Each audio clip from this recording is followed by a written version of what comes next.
जिथं सह्याद्रीच्या सावलीत सूर्य जन्मतो,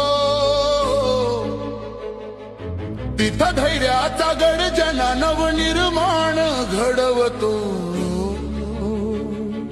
मातीच्या श्वासातून उठलेलं नाव जनतेच्या हृदयात धडकणारा तेजाचा ध्रुव तारा.